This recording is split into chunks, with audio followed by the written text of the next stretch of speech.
My dear friends, welcome to Rajashekhar classes on applied data science with Python. This is lecture number 174. In this lecture, we will try to understand regression process. The regression process itself is not one step process, it is iterative process in nature. The first question that you should ask is the purpose. Before we start the regression, we should ask what is the purpose, what are you trying to develop the model for. Like I said, in business case, we are developing the model in order to determine the selling price. You are really interested in how the selling price affect the sales. Just refer lecture number 172. That's the purpose you actually got. That's the purpose. Purpose, you must identify the purpose.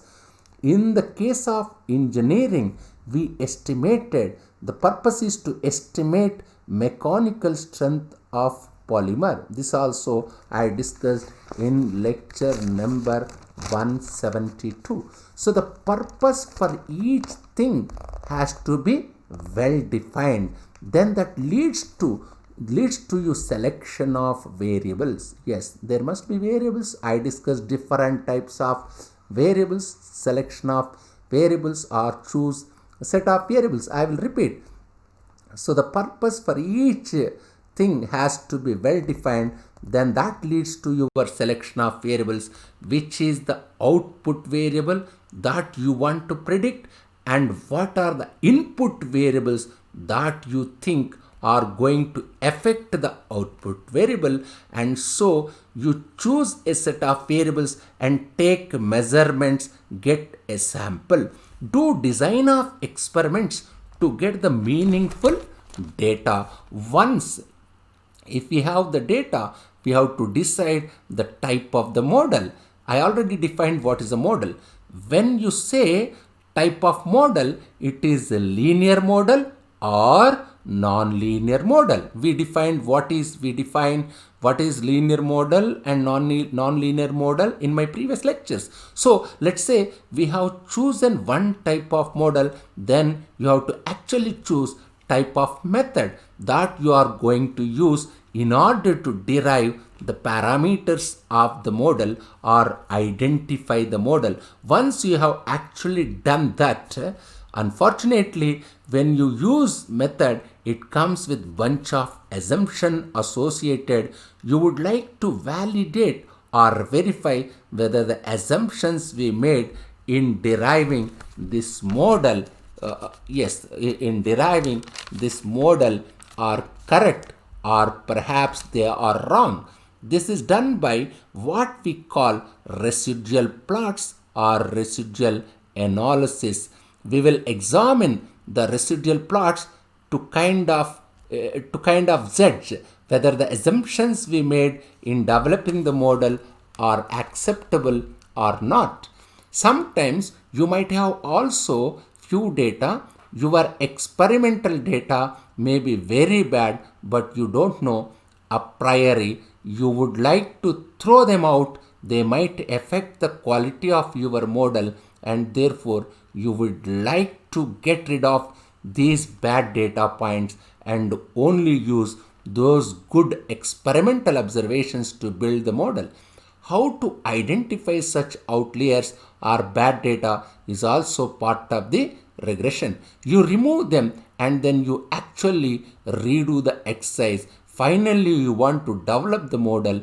You want to do sensitivity analysis. If you have small error in the data, how much it affects response variable and so on. This is the sensitivity analysis.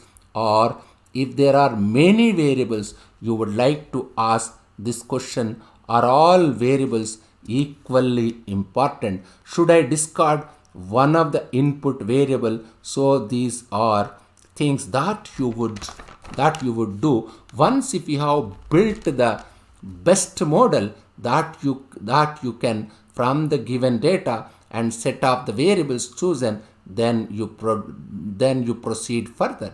So that the data you have used in building this model is called training data. You have to use the methods to train the model or to estimate the parameters of the model. Such data set is also called training data set. Now, once you build the model, you would like to see how well does it generalize. Can it predict output variable or dependent variable for other values of the independent variable not seen before, which comes under testing phase of the model. You are evaluating the fitted model using the data which is called test data. This test data is different from the training data. When you do experimental observations, if you have a lot of data, you set apart some for training data and remaining for testing.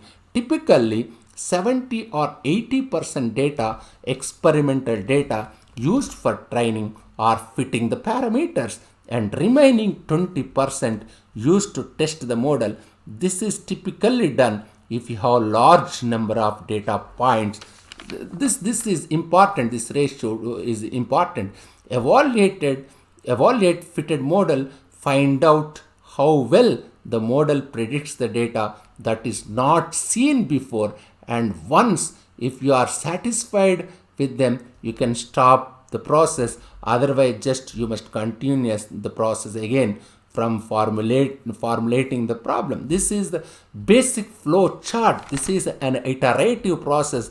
This process will be continued till how can I say, till you achieve desired accuracy, desired purpose. You might have built this model for some particular purpose. If it is satisfying intended purpose, you can stop this iterative process. In future classes, I will try to extend this discussion in lecture number 175. In this lecture, just try to understand, just spend some time on this flow chart. This flow chart is very important, where one can make use residual plots. What is the outlier, what is sensitive analysis, what is the variables, what is the dependent variable, what is the independent variable, what is the training data, what is the testing data, what is the purpose of training data, what is the purpose of training data, how much data we have to make use for training, and how much data we have to make use for these concepts are very important. These concepts are very basic concepts. You must have sound knowledge in these concepts. Again, I am requesting you to go through this particular flow chart, spend some time on this flow chart. It will give an idea of how to build a regression model. Thank you very much. I will continue this discussion in lecture number 175.